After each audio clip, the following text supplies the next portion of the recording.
Good afternoon. We'll now start.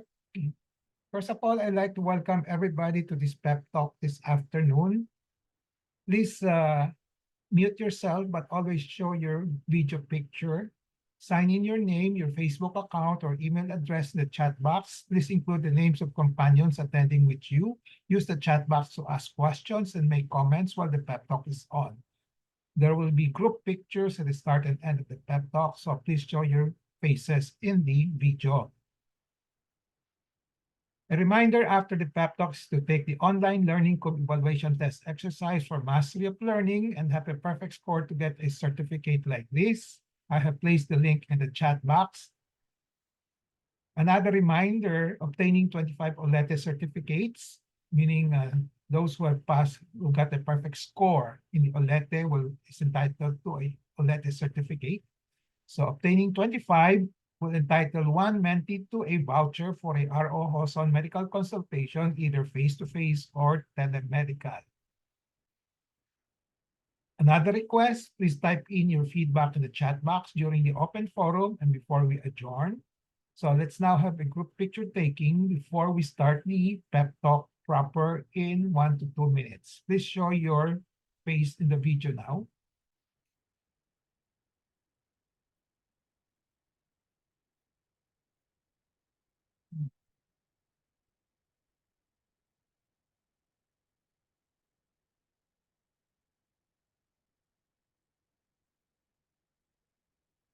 Ready, everybody?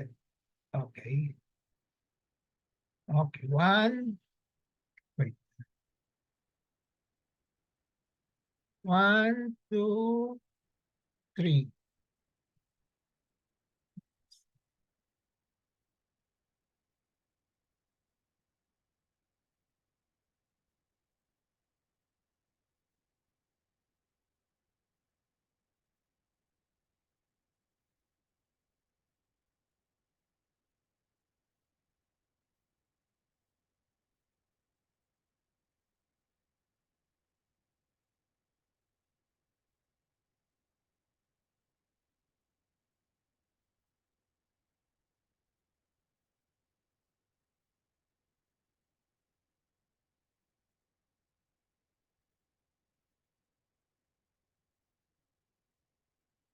I have a patient empowerment program in which I like to empower the lay people or patients to take control in the management of their health.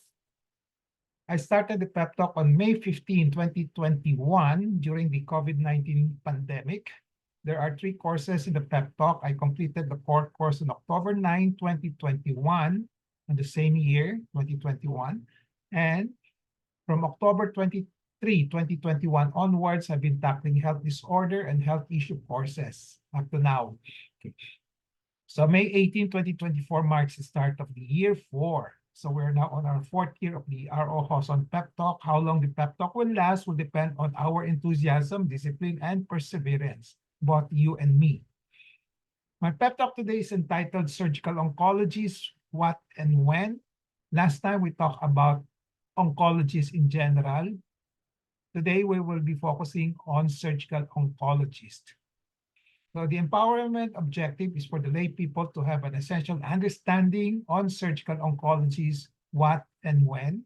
So what means who are they, and then when to see them, okay, as part of your health part of your or their health management.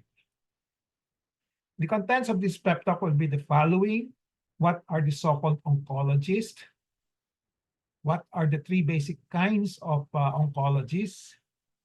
Then focusing on the surgical oncologists, what are they, who are they, and what are the different kinds of surgical oncologists. So this implies that there is not only one kind of surgical oncologist, but many times, many kinds. Okay. And when does one see a surgical oncologist? And then the last topic will be which surgical oncologist to choose to see, to consult for and for management for a possible or probable cancer, or even for a documented cancer. As a disclaimer, my pep talk will contain my thoughts, perceptions, opinions, and recommendations culled from my personal experiences as well as readings from other of the writings of other professionals, which I try to analyze and then try to see which are applicable to our talk. So let's start with the first topic. What are oncologists? Oncologists will be operationally defined by me as medical doctors or physicians who specialize in the diagnosis, treatment, and management of patients with cancer. So you know what diagnosis is, but there's a difference between treatment and management. When you say treatment, it's just treating the specific the specific conditions with specific interventions. When they say management, it's the comprehensive interventions. It will include everything, okay, from psychosocial management, even financial management if needed. If you have a compassionate physician, he will assist you in your financial burden. Okay? So above definition, okay, when we say medical doctors, okay, there are several doctors who can act as oncologists, but in our operational definition, we will refer oncologists as the clinician oncologists. When you say clinician oncologists, these are the doctors, physicians who have direct contact and responsibility for patients, rather than one involved in the laboratory or research setting. So you can have a researcher who focus, a doctor researcher who focus on studying the causes of cancers or the various treatment of cancers. Okay, so they can call themselves also oncologists. Okay?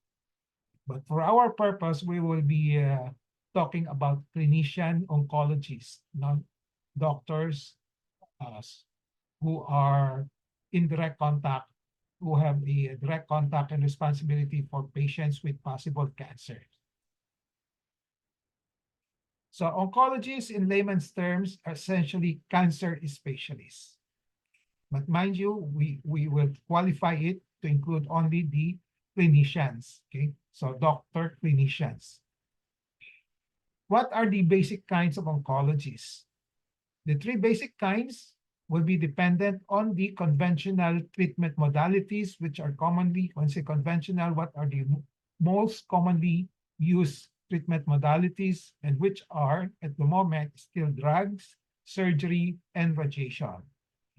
So because of these three main conventional cancer treatment modalities, so we have physicians, doctors specializing on these various types of treatment. So you have the medical oncologist, surgical oncologist, and radiation oncologist.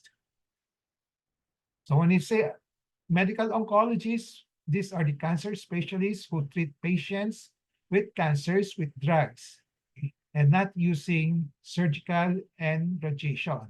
Okay, drugs lang, okay? Sorry for this typo, okay? So they don't use surgical means, they don't use radiation means, they just use drugs. So these are the medical oncologists. So they treat cancers with drugs such as chemotherapy, hormonal therapy, immunotherapy, and other targeted treatments. So this is their specialty. When they say surgical oncologists, this refers to cancer specialists, again, clinician, surgeons who specializes in cancer and who treat cancers using surgical means or operations. Yeah, that's why there's the word surgical, okay, to qualify the oncologist as one who specialize in treating cancer using surgery. Okay, so these are the surgeons. Radiation oncologists naman are cancer specialists who treat patients with cancers using radiation. As we know, there are a lot of cancers which can be treated or are treated with radiation, so we must have specialists on that. So these specialists are called radiation oncologists. Now, what are surgical oncologists? This is the focus of our talk today. Again, sorry for the wrong spelling here. Okay. Surgical oncologists are cancer specialists, as I mentioned earlier, who treat patients with cancers who using surgical means or operations. What are the different kinds? Many, plenty, as many and as plenty as the number of the different surgical specialties. When you say surgical specialties, uh, you have the orthopedic, okay, you have the pediatric surgery, you have head and neck surgery.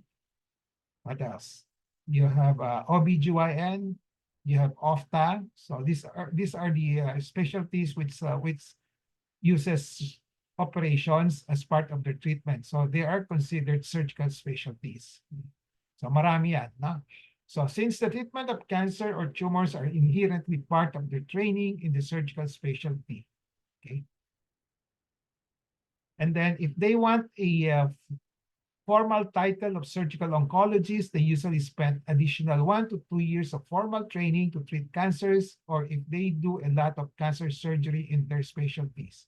So they can call themselves as surgical oncologists. So as the number will be very many, plenty, because of the number of specialties that are existing. And then because also the treatment of cancers are part of the training of the surgical specialties. So those who train in ophthalmology or BGYN, a lot of them are also treating cancer. So you can call them surgical oncologists. Okay, strictly speaking, you can call them surgical oncologists. Okay, then if they want to have a formal title, no, okay, as surgical oncologists, they usually spend additional years of training. General surgery, so these are the different kinds. General surgery, surgical oncologists, these are the general surgeons who are surgical oncologists. Okay? So they treat all kinds of solid tumors and cancers. Yeah, tinawag sila general. General surgery, they can treat all kinds of tumors, so they can, if they treat a lot of patients with cancer, with tumors, rightfully, they can also call themselves as surgical oncologists. Then head and neck surgical oncologists, these are the surgeons who focus, who specialize in the treatment of head and neck tumors and cancers using surgical means. Okay. Then neurosurgical oncologists, so these are the neurosurgeons, essentially neurosurgeons ito, who focus on the treatment of brain tumors and cancers. Then you have the other types will be breast surgical oncologists. These are the surgeons who specialize in the treatment of breast cancers. Colorectal surgical oncologists. These are the colorectal surgeons who focus on the treatment of colorectal cancers. Hepatobiliary pancreatic surgical oncologists focusing on liver, biliary meaning the gallbladder, the bile ducts, and the pancreas. Okay. Then urologic surgical oncologists. So these are the urologists who spent who, who spent some amount of time training to on the treatment of mga cancers of the kidney, cancers of the ureter, cancers of the urinary bladder. Okay. Then thoracic naman, these are the thoracic surgeons, no? They're called surgical oncologists because they focus on the treatment of lung cancer and other thoracic and chest cancers. Pediatric, so essentially these are pediatric surgeons, okay, who specializes or who specialize in the treatment of cancers in pediatric patients. Gynecologic oncologists who specialize in the treatment of ovarian, uterine cancer, fallopian tube, cervical cancers. So they are called gynecologic oncologists. Orthopedic oncologists naman, so these are orthopedic surgeons, okay, who specialize in the treatment of bone cancers. So when does one see an oncologist? Okay. One should see an oncologist or a cancer specialist if one has symptoms of a possible or probable cancer being present in his or her body. So this is without saying that Once you also have a established case, established diagnosis of cancer, you should see a oncologist also. So, but the starting point is that if you have symptoms, hindi mo pa alam kung anong meron ka, but if you have symptoms of possible or probable cancer, ang hahanapin yung doctor is an oncologist right away. Okay? So, to guide you in this particular recommendation. So if you have symptoms of possible cancer, you see an oncologist. So you should know the alert signs of cancer muna, okay, to start with. Okay? So the alert signs or warning symptoms of cancers are the following. Change in bowel or bladder habit. So kung merong change in bowel, baka merong kang colorectal cancer. Okay? If you have bladder habit, baka merong kang urinary bladder cancer or urethral cancer. Then a sore throat a sore that does not heal. A sore means a wound that does not heal. Baka merong kang skin cancer or soft tissue cancer. Then unusual bleeding or discharge from anywhere. Okay, if you have unusual bleeding through the mouth, baka merong kang throat cancer. If you have tawag na esophageal cancer, pwede rin, or stomach cancer when you vomit blood. And then if you have discharge through the vagina, baka meron kang cervical or even uterine cancer. Okay. Then thickening or lump in the breast or elsewhere. Kaya ni-specify itong breast ito kasi very common ito sa buong mundo. Kaya they put it as one of the alert sign. Thickening or a lump in the breast. Once you have a lump, baka may cancer, ipapatingin na kayo sa isang oncologist. Okay? Indigestion or difficulty in swallowing. When you say indigestion, baka could be an alert sign of gastrointestinal, esophageal, stomach cancer. Okay. Difficulty in swallowing, pwede din sa esophagus, saka sa throat. Okay. Obvious change in the wart or mole. Again, in-specify ito sa wart of a mole because this is quite common, especially in the US. You have a lot of mole turning into melanoma, yung mga cancer ng mole. And then nagging cough or hoarseness. So these are the alert signs. Nagging cough could be laryngeal cancer, okay, hoarseness, ganun din, okay, or lung cancer. So ito yung basically these are the kinds of alert symptoms that you have to memorize and then to be guided with as you live on this world, no, para alam niyo kung may ano bang nararamdaman niyo. Is it possible cancer or probable cancer? Okay. Of course, this list is not complete. Marami pa yung mga warning symptoms, no? But these are the more common ones. The third rule or recommendation is one should see a surgical oncologist. Okay, this time it's a surgical oncologist na naka-specify na kanina in general which oncologist that you have to see. Ngayon, it's a surgical oncologist that you have to see if you have symptoms of probable cancer, if one is suspecting a solid tumor that may be a cancer. Okay, this is the general guide na para mas madali. Kasi cancer is classified into two general types. One is the blood cancer. The other one is the solid cancer. Since blood cancer, madaling intindihin yon. So leukemia, no, is an example of blood cancer. Nasa blood siya. So hindi siya, it's not presenting as a buccal in nakakapang mass, tumor, etc. Okay, so yung cancer na yun, nagpa-float, nagta-travel sa bloodstream, kaya hindi natin nakakapayon. No? So that's one type of cancer, blood cancer. So when you have blood cancer, automatically you go to a hematologic oncologist. Hematologic oncologist means cancer specialist that specializes in blood cancers. No? It can be adult or pediatric. No? Now, in the other spectrum of that type of cancer, you have the solid. Marami ang klaseng solid cancers. No? But actually, 90% of cancers are solid. No? baka 10 or even less than 10% ay blood cancer, yung mga leukemia, gano'n, no? Okay. So for the solid cancers, maraming klase rin, di ba? Meron kang tumors of the ovary, tumors of the lungs, tumors of the breast, tumors of the larynx, etc., etc. Okay. So ang question is, saan ka pupunta? No? So as a general guide, pag solid, you look for a surgical oncologist, okay, right away. Okay? Para more efficient ang treatment, more specialized, more focused. No? But the question is, kung, kung hindi nyo kabisado which one to look at, but at least you know that you have to see a surgical oncologist. No? Pag solid cancers. Later on, we will amplify, we will give examples of which particular surgical oncologist to look for. Okay.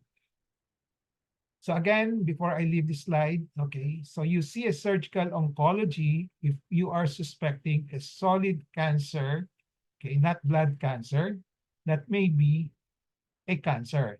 Okay. Pag blood cancer, hema. Pag solid, you see a surgeon. Okay.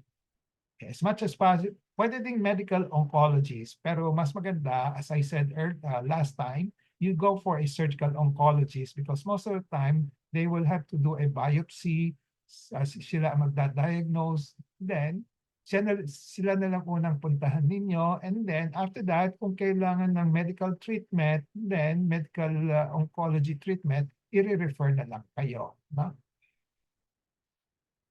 So, but okay, ito yung isang situation. No? If one is sure on the organ of involvement of the possible solid cancer, you see a surgical oncologist with the specialty on the organ or tissue. So I just specify this specific organ surgical oncologist. So kanina, in the earlier slide, pag di ka sigurado kung anong type of cancer, basta alam, madaling tandaan naman, solid cancer, solid tumors yan, di ba? Okay, so it's not blood cancer. What you have to look for is a surgical oncologist. No? Then after that, ihimay natin kung sino, sinong specific surgical oncologist pupuntahan. Okay, kasi maraming klase yan. So, here is my advice. You go for a specific organ, surgical oncology, if you can identify one in your community. Okay. So ngayon, let's say breast surgical oncologist, marami na dyan. So alam na ninyo kung sino sila. No? So pupuntahan ninyo. No? Unlike before, ang pupuntahan ninyo, general surgeons. Pero ngayon, marami ng surgical oncologists being known as breast surgical oncologist, yun ang hahanapin nyo. No? Okay, so if these are not available, yung specific organs, surgical oncologist, you can start with a general surgeon. Kasi ang training nila malawak din, di ba? Okay. So it's after that, it's up to the general surgeon. Kung kakayanin niyang gamutin, then gagamutin niya. Kung di niya kakayanin or he has to refer you to another specific organ surgical oncologist, he will do so. The reason for this advice, because this is more for efficiency, comprehensiveness, and specialized management. So we expect those specialized specific organ surgical oncologists to be more, ang treatment known is more in-depth and more comprehensive as a rule compared to the generalist. So here are some guides on the specific surgical oncologists. So when you have gynecologic cancer like uterus, cancer of the uterus, cervix, ovary, okay, fallopian tubes, no, not so common. Okay, ang pinaka-common doon, cervix, ovary, and uterus. Then you look for a gynae oncologist. Okay, as I said, kung wala kayong nakikilalang gynae oncologist, then you can see a gynecology muna. Pwede rin. Okay? A generalist, a general gynecology. No? Okay. And then orthopedic cancer, bone cancer. Okay. If you know that you have a bone cancer, yung bone cancer may dalawang klase yon, no? Yung isang bone cancer, yun ang nag-originate doon, yan tinatawag na primary bone cancer. No? Now, the other type is the secondary bone cancer, meaning yung lumipat lang doon, kumalat doon, let's say from breast cancer, pumunta sa bone, and that's also bone cancer. No? Pero ang hindi mo na yung orthopedic surgeons, orthopedic oncologists pupuntahan nyo, ang pupuntahan nyo yung breast surgical oncologist. Kasi ang main problem noon is the breast cancer. So, if you have a primary bone cancer, no, let's say osteosarcoma, no, so hindi ko na babanggitin yung mga examples pero kasi very technical, so basta alam na, basta try to differentiate yung primary and secondary. Yung primary, yung doon nag-originate dun sa bone, no, then you look for a orthopedic cancer specialist. Pediatric solid cancers, ganun din. You look for a pediatric surgical oncologist. Breast cancer, kung may breast cancer ka, look for a breast surgical oncologist muna as a start. Head and neck cancers, ganun din. Kasama na yung mga thyroid cancer, gano'n. You look for a head and neck oncologist. Okay? Colorectal cancers, ganun din. You look for a surgical oncologist. Na? Kung wala kayong kilala na colorectal cancer na mga surgeons, sometimes you can just go to see a gastroenterologist also. Ganon. Okay, as I said, but if you want something more efficient in treatment and more comprehensive and specialized, you can go direct to the specialist. No? Hepatobiliary and pancreatic cancers, when you have cancer in the liver, no, gallbladder, biliary, yung common bile duct, ganon. Then pancreas, you look for a hepatobiliary pancreatic surgical oncologist. Okay, so one who specializes on this. Urologic cancer, if you have cancer of the kidney, you have cancer of the urinary bladder, no, you look for a urologic surgical oncologist. Ganon din sa brain. You look for a neurosurgical oncologist, thoracic, sa chest, you look for a thoracic surgical oncologist. So if you are not sure of the primary source or origin of the solid cancer, kung di nyo alam because of your limited knowledge, no? Kung wala kayong kakilalang mga doktor na kamag-anak, no? Okay, o kamag-anak, no? So, kung di kayo sure, you just go to a general surgeon, okay? Surgical oncologist. Yan ang advice ko, okay? If you want to have efficiency in the treatment, para hindi doble, paulit-ulit, gano'n, no? Okay. So, which oncologist to choose to see, to consult, and for management of for a possible or probable cancer, if one is sure on the organ involvement of the possible cancer. Okay, this time, ang situation ngayon, alam ninyo ang organ involvement. Let's say breast, no? Okay, and then there are several oncologists who are known to treat the specific cancer. Example, ito nga, breast, no? So you can have medical oncologists, gumagamot sila doon. Surgical oncologist, gumagamot din. Radiation oncologist, gumagamot. Ang tanong, to whom to go first? Yan ang palaging tinatanong mga pasyente, no? Okay. So this is my recommendation. Okay. So one can choose anyone if one is not sure of the best priority, okay, and the best sequence. Okay? So kung hindi mo kabisado 'yon, no? So you just choose anyone.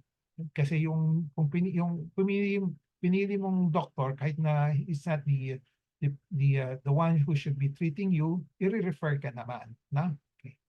But know the priority for cost-effective management. Okay. So here is an example of what I'm saying here. For example, for breast cancer, the first oncologist to consult, as I recommended, is a breast surgical oncologist or general surgeon, surgical oncologist, primarily because of the need to make a definitive diagnosis, usually through a biopsy, and this is to be done by the surgeon. So hindi yung medical oncologist magbabiopsy, it's usually the surgeon, no? And also not the radiation oncologist. Okay? So to be more efficient, para kung saan makatipid kayo sa mga consultation, yung mga pabalik-balik, you can go direct to the surgical oncologist, breast surgical oncologist, if you have possible breast cancer, Or kung wala kayong kilalang surgical oncologist, a general surgeon, surgical oncologist. So another example, gynae. Okay. The first oncologist to consult is a gynecologic oncologist, primarily because there's a need to make a definitive diagnosis by the oncologist, usually through a biopsy also and others operative procedure. So hindi mo na yung medical onco, hindi mo na yung radiation oncologist. Okay?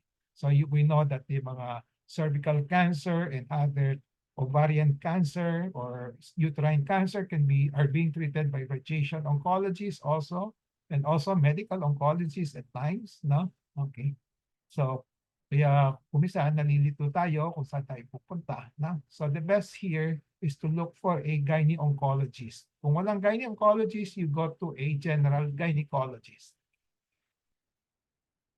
So here is a guide again on which oncologist to consult first, no? Kasi kung may tatlo o apat na oncologist na who can treat the particular cancer, ito yung guide. For solid cancers in adults, usually surgical oncologist first, then medical oncologist, and then radiation oncologist. Usually as a rule, usually last yung radiation oncologist, no? Now, another advice which I got from this particular journal, okay, choosing a cancer doctor. Okay, how do you choose? Okay, in general. So before you start looking for a surgical onco, think about the qualities you want your doctor to have. A few ideas are listed below. There may be others that you may want to add. So one recommendation is that you choose a surgical onco who has experience treating your type of cancer. You want someone who is familiar with and uses the latest standards, guidelines, and research. Okay.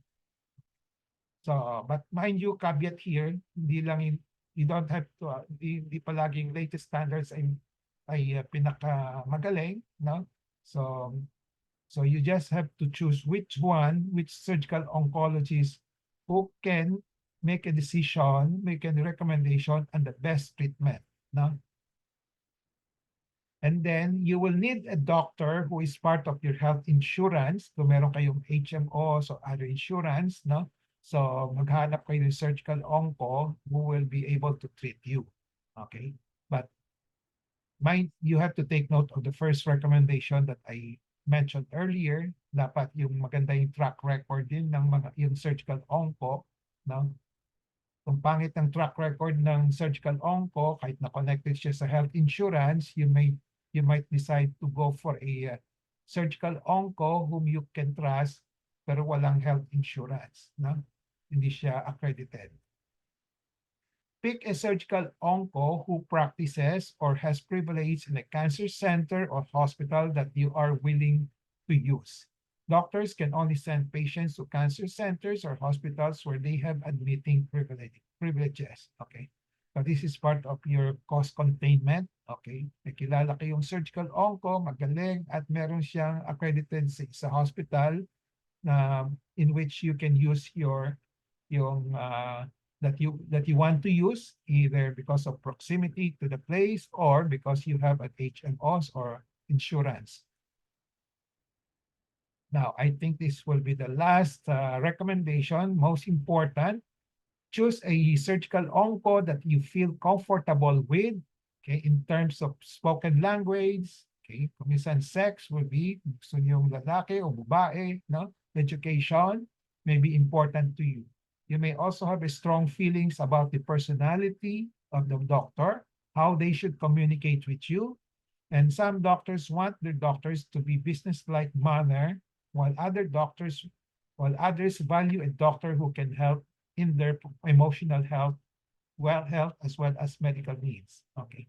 So depende sa iyo rin kung gusto mo yung basta business is business, anong sasabihin sa'yo, gagawin mo, or you want the doctors who can also combine yung medical treatment with the emotional support, okay, as well as other patient-centered means like tutulungan kayo sa mga medical expenses, no? Ganon.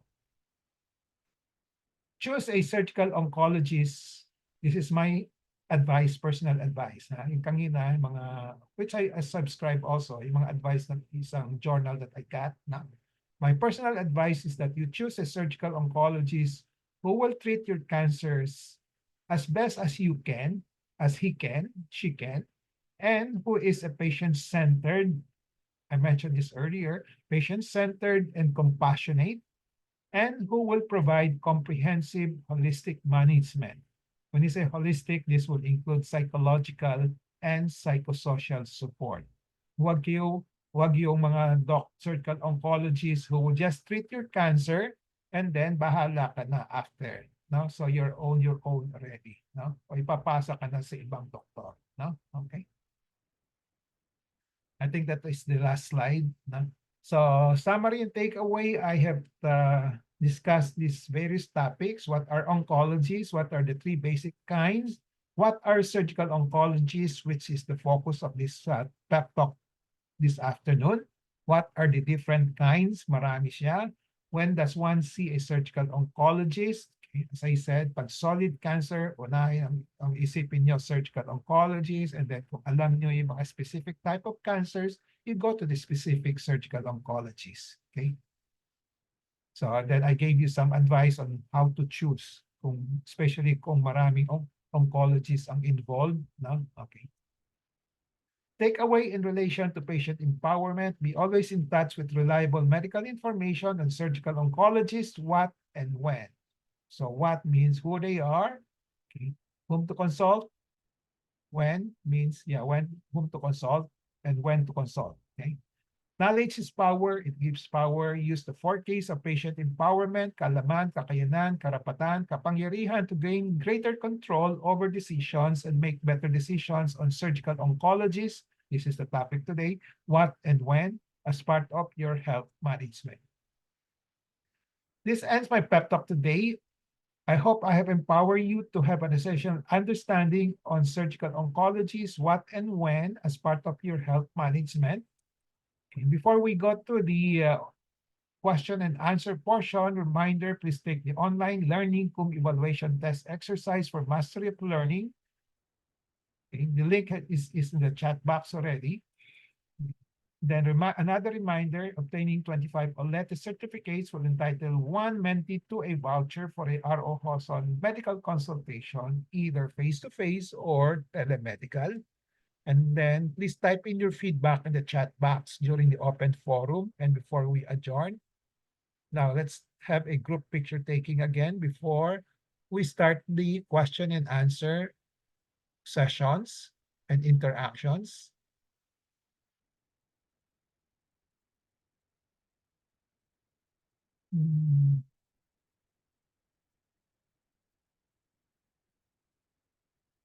Okay, ready? Get set. 1, Phoebe. You want to join, Phoebe? Hindi ko nakita yung mukha ni Phoebe. Panatulog. 1, okay, Phoebe's habol. 1, 2, 3. Okay. Let me save this one first.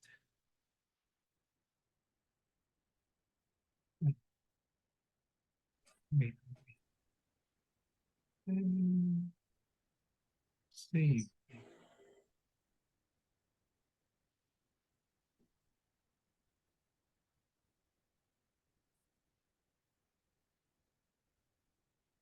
Oh. Okay. So the floor is now open for questions. Pwede po bang ako yung mauna? Pwede. Okay. Kasi aalis ako ng 3 o'clock, Dok eh. Okay, good. Ang tanong ko lang po, Dok, kasi di ba, you know naman my case, early detection, I had mastectomy with dissection, axillary something, alam mo. So ako, parang the way, in the course of your talk, parang ang understanding ko, kasi kind, who will well manage us in our treatment and all, mga ganun, ano. But parang nakita ko naman yun sa iyo. So is it, di ba, parang since you are my attending doctor, who is also my surgeon, parang I don't need to go to an oncologist na, di ba? Or meron pa ba akong need to go an onco? Kasi ikaw naman ang nagmamanagement ng treatment ko. Andali, okay. Naririnig niyo? Sa akin, Opo. clear ba yung questions ni Susan? My question is, do I still have to go to an onco? Nag-choppy sa akin. Yung Ay, baka may hina ang signal ko. Wait. Do I still have to be...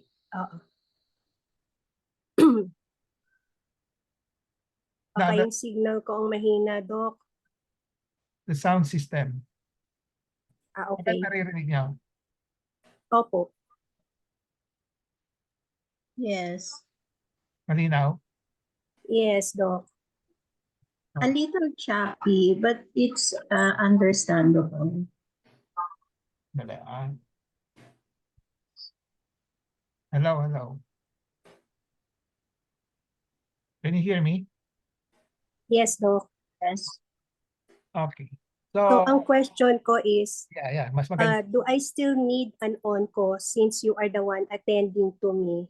And since my case naman is an early detection cancer, parang tama ba ako na I don't need to see ako on an onco? Okay. So, ang sagot ko sa iyo is you have a breast cancer. Opo.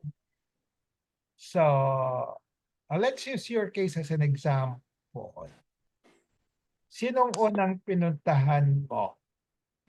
Si Dr.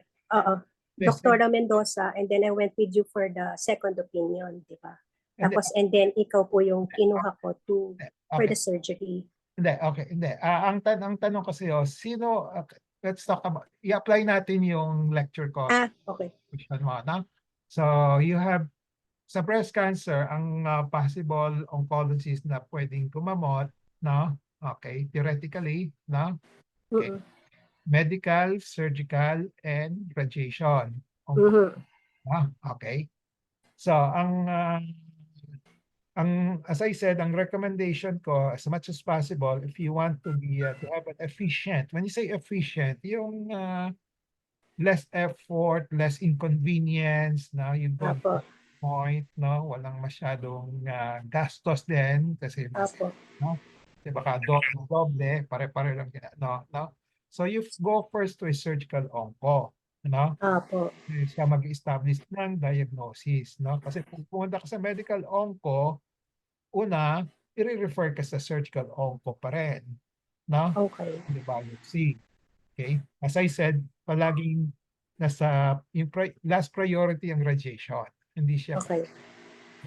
So, yung sa iyo, let's try to apply it now, no? Sinong unang pinuntahan mo? You don't have to mention the name, the specific name, no? Is it a surgical onco or medical onco? Or wala naman akong pinuntahan na onco, ikaw lang ang pinuntahan ko eh. Okay, so hindi ka pumunta sa medical onco? Wala po. Okay. Sino yung pinuntahan mo? It's a GP? No, breast surgeon yung una. Di surgical onco yun? Hindi. Hindi eh. Surgeon lang siya. Hindi siya onco. Okay, hindi. Okay, general surgeon. Oo, opo.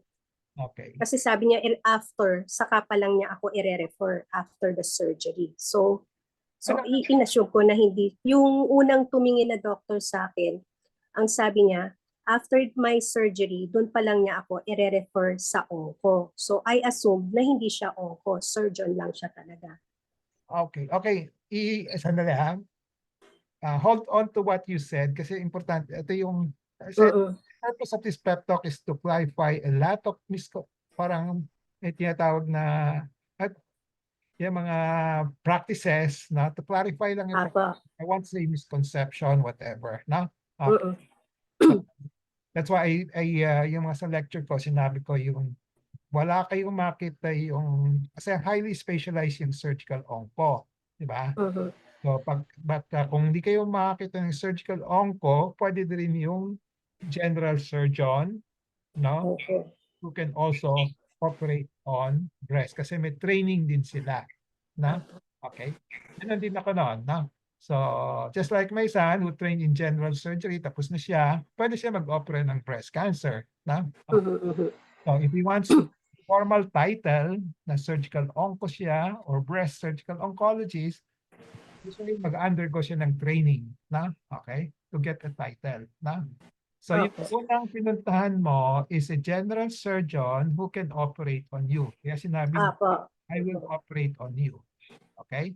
So, strictly Opo. speaking, you can consider him as a oncologist or surgical oncologist. Opo. Kaya lang, wala siyang yung formal title lang, na? Okay? Opo. Which is acceptable naman kasi ah yung number of breast surgical oncologists in the Philippines hindi niya ma-accommodate lahat ng population ng breast cancer sa Pilipinas. Kaya yung ibang tumutulong doon, yung mga general surgeons who do breast cancer surgery also, no? Opo. Opo. So in your case, ang pinuntahan mo is a general surgeon who can do breast cancer surgery, no? Kaya sinabi niya, after the operation, saka ikaw i-refer. So, Opo. when you say i-refer ka sa medical onco. Not to a surgical onco. Iba, na? Usually, kasi tapos na yung operasyon eh, di ba? So, i-refer ka sa medical onco. Okay? So, yan ang sinasabi kong general, yung advice ko dun sa last slide ko. Okay? As much as possible, hindi kayo, although maganda yung may multidisciplinary, pero kadalasan, pinapasa-pasa ka na, okay? Opo.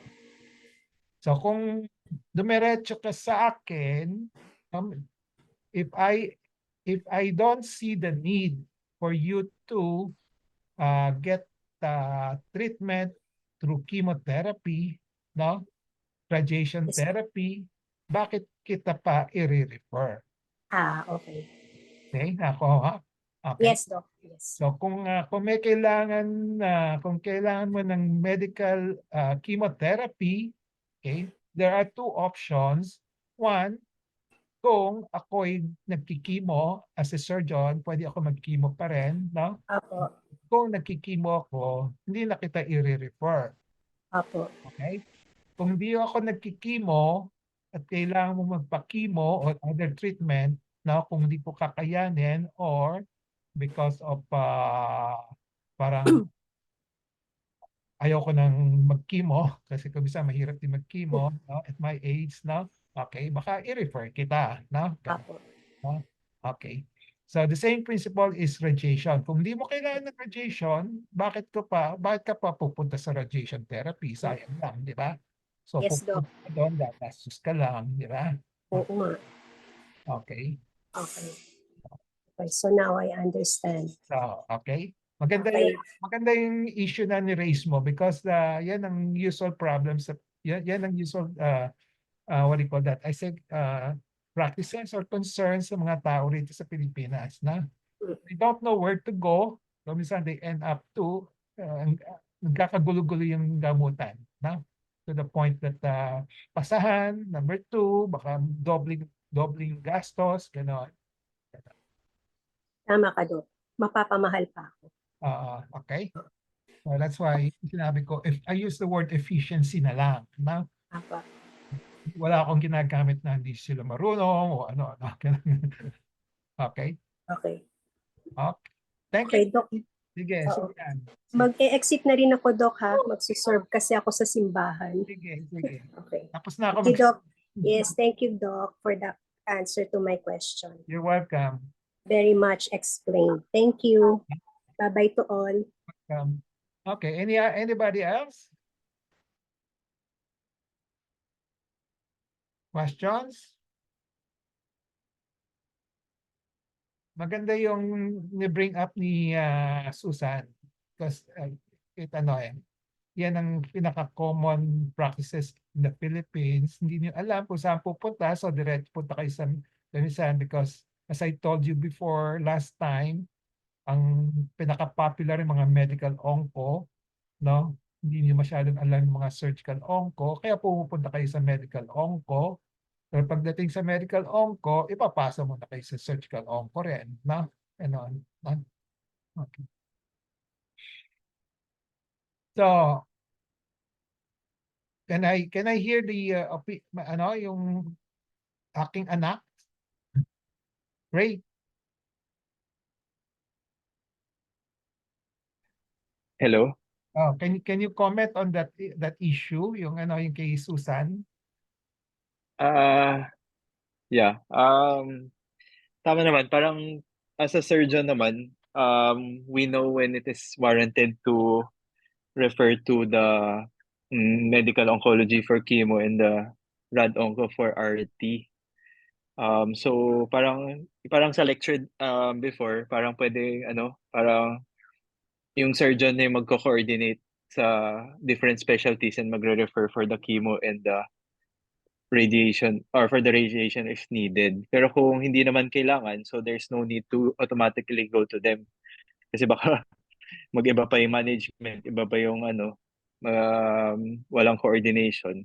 Kaya parang it's better na parang isa muna yung magka-coordinate sa lahat para directed and then siya na yung magre-refer sa med onco, rad onco kung tingin niya na need mag-chemo or mag-radiation therapy after. Oh, Kung hindi kaya bigay yung chemo ng surgeon. okay. That's good. Okay. Anong experience sa Singapore? Dito med onco na lahat nagkikimo hindi na nagkikimo yung mga surgeon dito. Tapos parang Sinong specialized, sinong sobrang unang, special, sinong unang tumitingin ng breast? surgeon pa rin, surgeon. Sir John. Okay. Oo. That's good. Tapos yung mga onco nila dito, parang specific na breast onco na lang sila. Hindi na sila nagkikimo ng ibang mga organs. Talaga? Okay. So, Mm. So parang, sobrang specialized na lang nila dito, onco nila dito na parang purely breast na lang yung ginagawa nila chemotherapy and immunotherapy. Okay. It's nice to hear. No? Okay. Okay. Any other comments? Thank you. Hershey. Thank you. Okay. Any comment from the audience?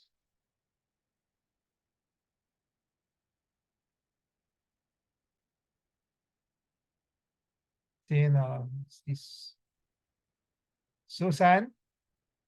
Susan din isa. How do we apply yung Susan, Argel, Lorly, Ellen. Ellen, dumaan ka ba? Ellen?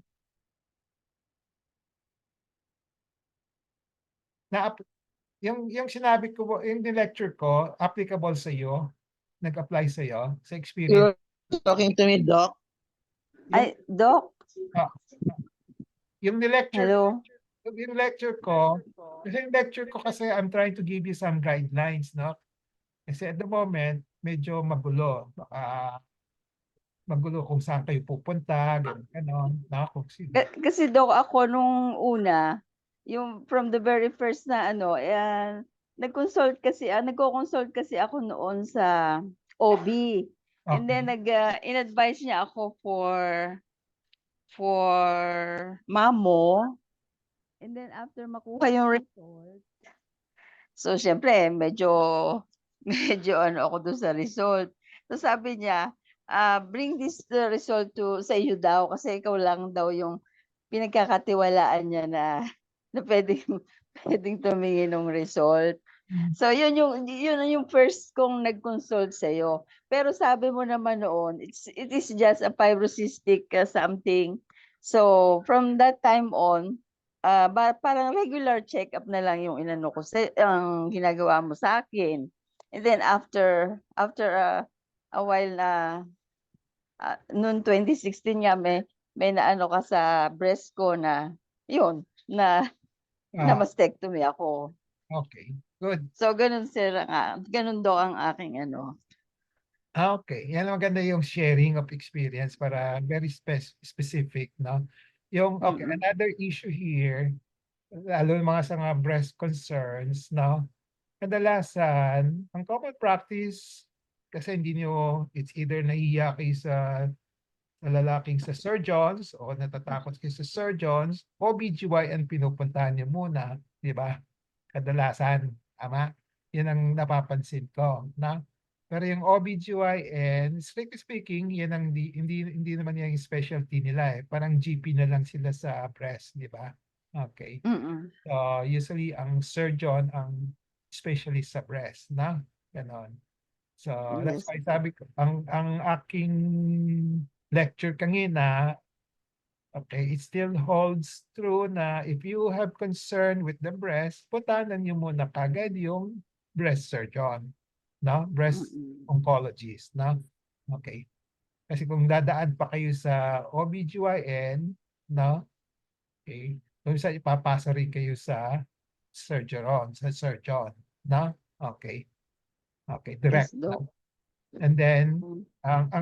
yung kaso mo is illustration, yung surgeon nag-orchestrate, nag-coordinate lahat, finalo up ka, after Yes, so Doc. many years, may lumabas na breast Mm. cancer, kaya Yes, Doc. Ganun. naagapan, di ba? Okay. Yes, Doc. Yan ang magandang example, no? No? So, whom to see if you have a breast concern, sinong unang pupuntahan? Okay. So, usually, ang aking recommendation, if you know a breast specialist or breast surgical oncologist, yun diretso na, para wala nang sikot, no? Okay, to tell Yes, Doc. what to do, and then let the surgeon do the monitoring lahat, follow up, no? And Yes, Doc. then, Thank you. this is also an illustration na ginagawa ko, application. Ako nagpa-follow up sa inyo, no? Okay. Yung iba kasi karamihan pinapasa na kayo sa medical onco no after surgery, di ba? Okay. So ako, I usually follow you up, all of you, yung mga andito ngayon, si Lorlier, Phoebe, no? Sino pa ba? Okay, so Susan, no? Ganon. Si Jeng, kahit na walang cancer, si Jeng, basta ako nagpa-follow up, no? Okay. Okay, para may continuity, wag na kasi may marami diyan after the operation ipapasa. Yan ang sinabi ni Susan Basig kanina, na? Okay. So, sabihin ng surgeon, after the operation, i-refer na kita sa medical onco, no? Okay. Ang usual scenario dahil pag ni-refer na sa medical onco, wala na, nasa medical onco na, wala nang magandang hindi na bumabalik sa surgeon, na? Binibitawan. Mm. Okay. Okay, thank you. That's an example. So, Lorlier, Thank you din, Doc. Lorlier, ano experience mo, Lorly? Phoebe?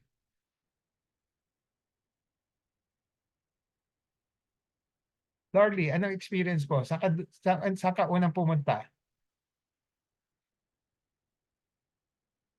Unmute ka. Yan.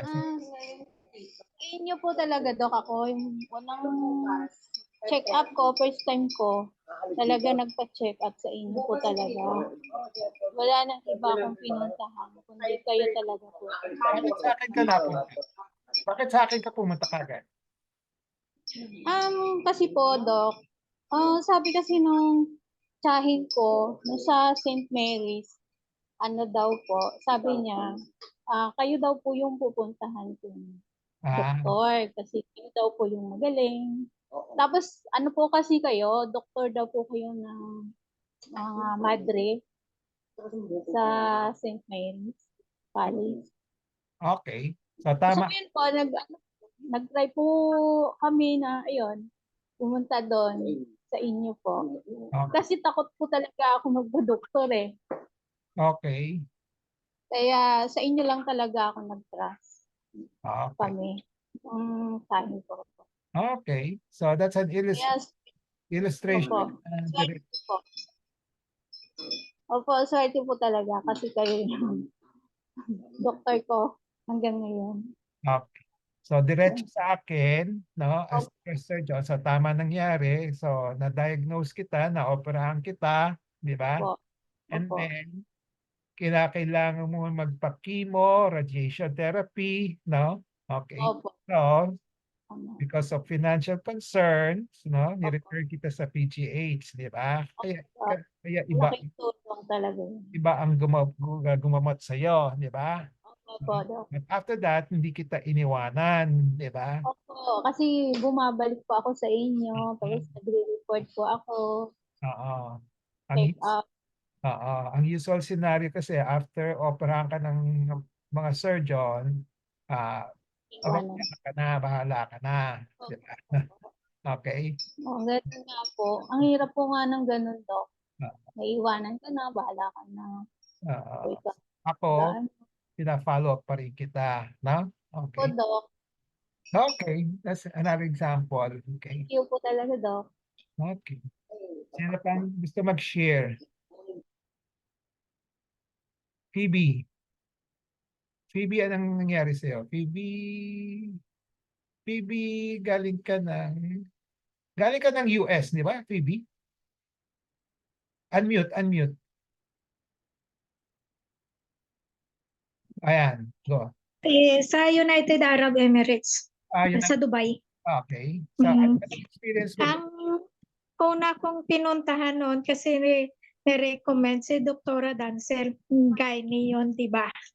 Siya ang nag-recommend sa akin na sa'yo pupunta. Yun na yun. Pero nung sa United Emirates, sinong unang tumingin sa'yo? Lebanese doctor yun eh. Ano rin yun? Ano rin yun sa breast cancer.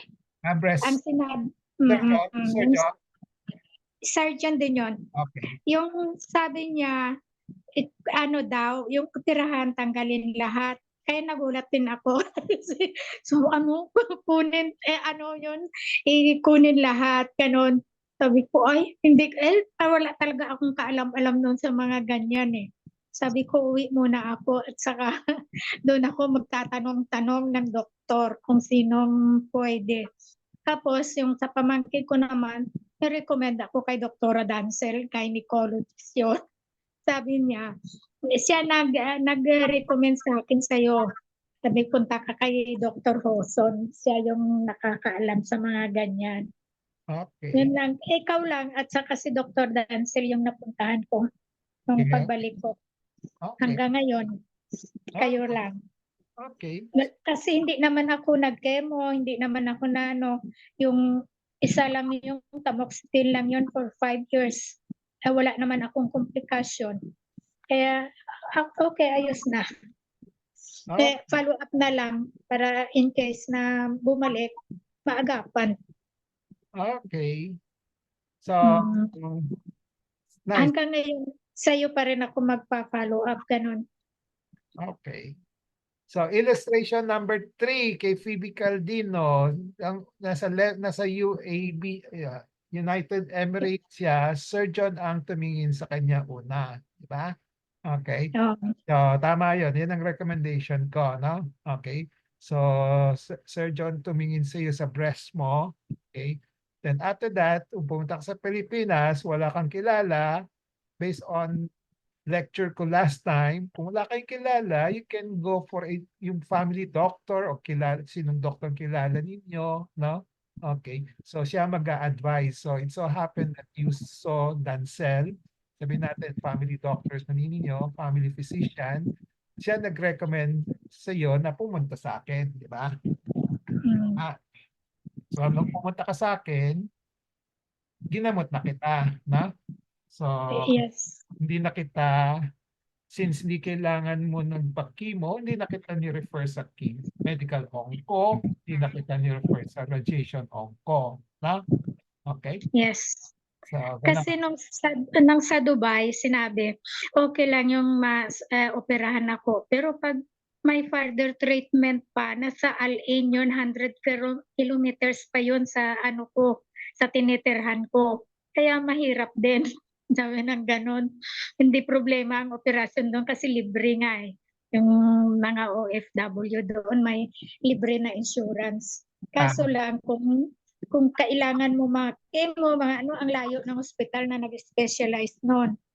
Yeah. Kaya desisyon, uwi na lang Ah, para at least nandito yung mga family. okay. Dito ka na for good.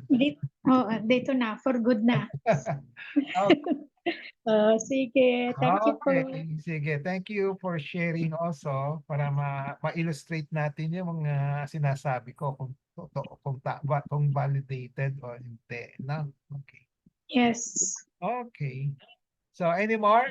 Kung wala na kayong tanong, sharing.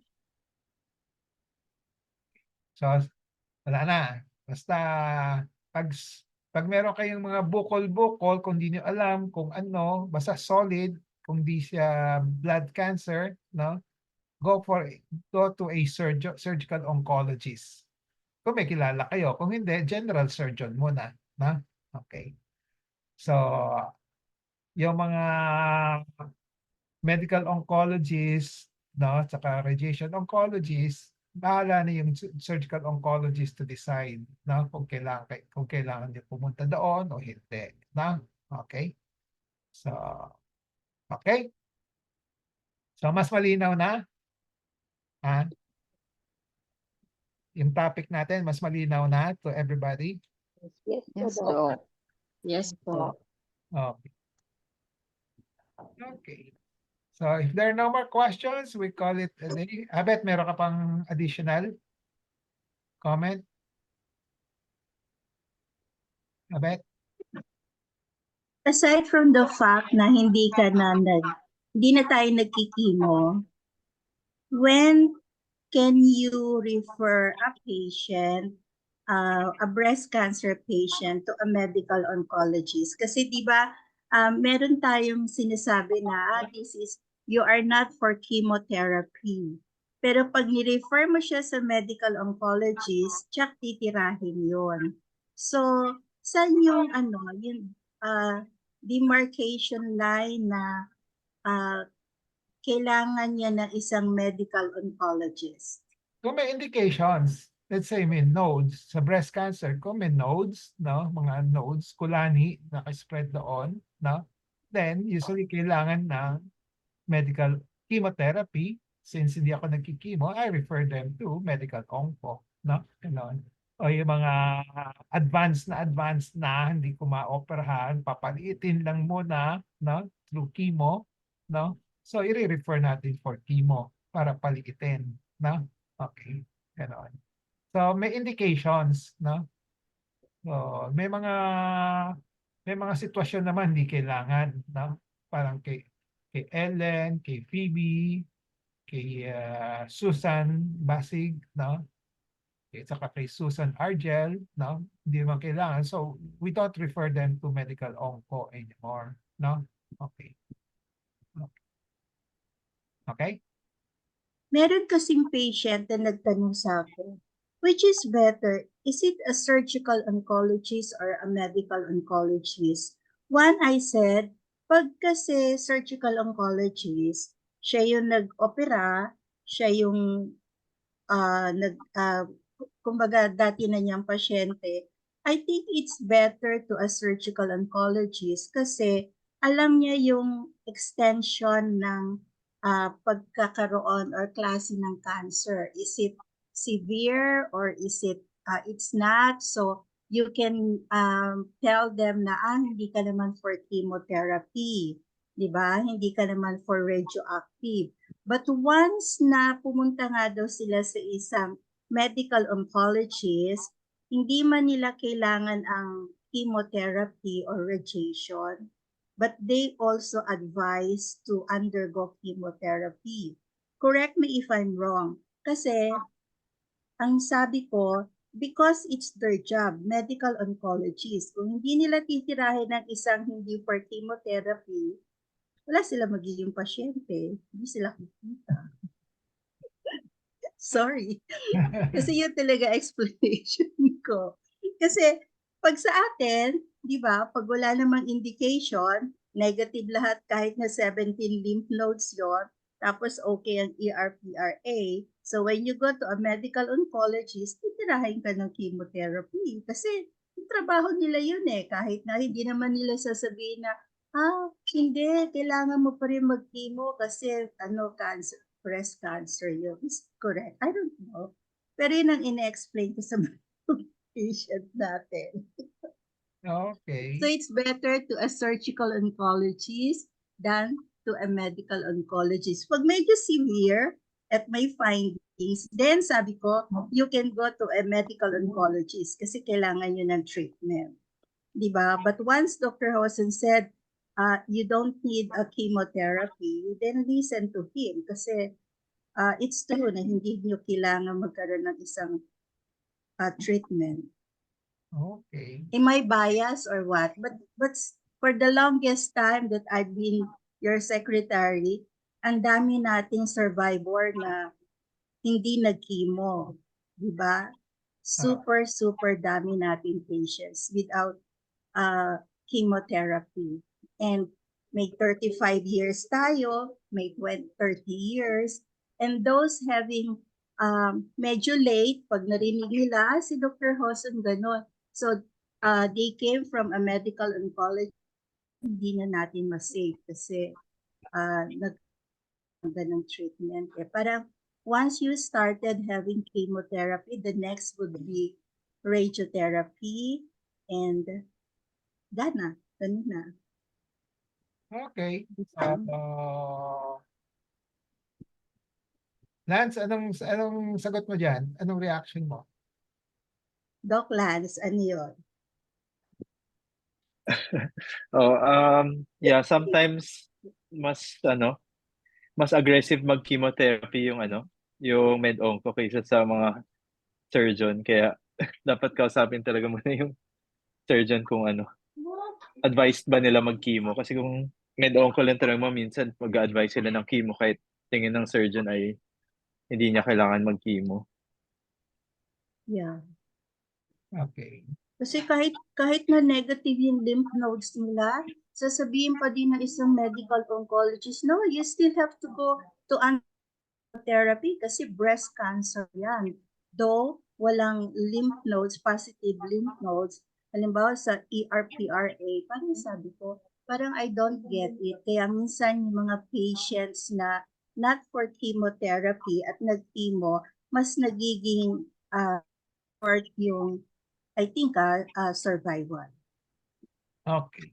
Hindi man wag na survivor. Ang pinaka-issue nito kung kailangan o hindi, no? Okay. Kung hindi man kailangan, wag na lang, di ba? Pero siyempre may mga yung sa medicine kasi mga problem solving, decision making, and maraming subjectivity doon, no? So minsan may pumapasok yung mga personal biases ng mga doktor, no? Kaya tendency to overdo, o iba naman, as I said, that para medyo diplomatic lang ako, I usually use maximalist, minimalist, di ba? Maximalist yung mga gustong gawin lahat, no? Minimalist yung kailangan lang, no? Okay. So I think the basic issue yun. Minimalist, maximalist, no? And kung di man kailangan, wag na lang, di ba? So and then kung sinong pupuntahan, as I said, una mo na yung ang recommendation ko lang, una mo na yung surgeon kasi ang reason for that kasi siya ang magda-diagnose siya magba-biopsy, ganon usually, no? Okay. At usually ang unang, especially doon sa breast cancer, ang the best na gamutan pa rin, majority will still be surgery. Kaya surgeon mo nang pupuntahan, no? Then after the magpa-consult sa surgeon, yung surgeon magdi-decide, no? Okay. Okay.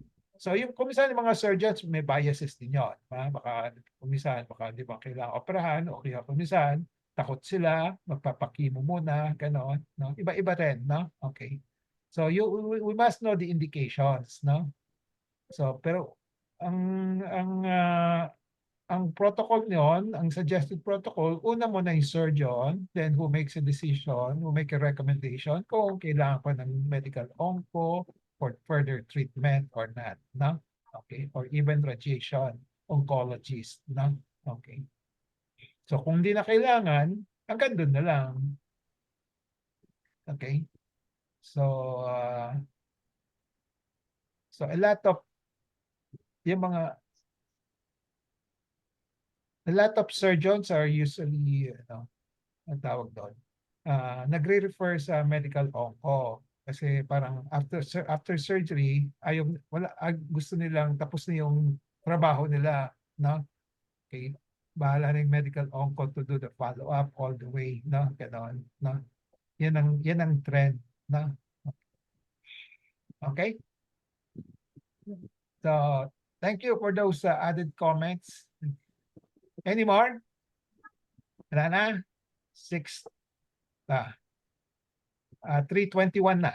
Okay. So, we'll call it a day. We'll see each other next week. Ang next topic will be fibroadenoma.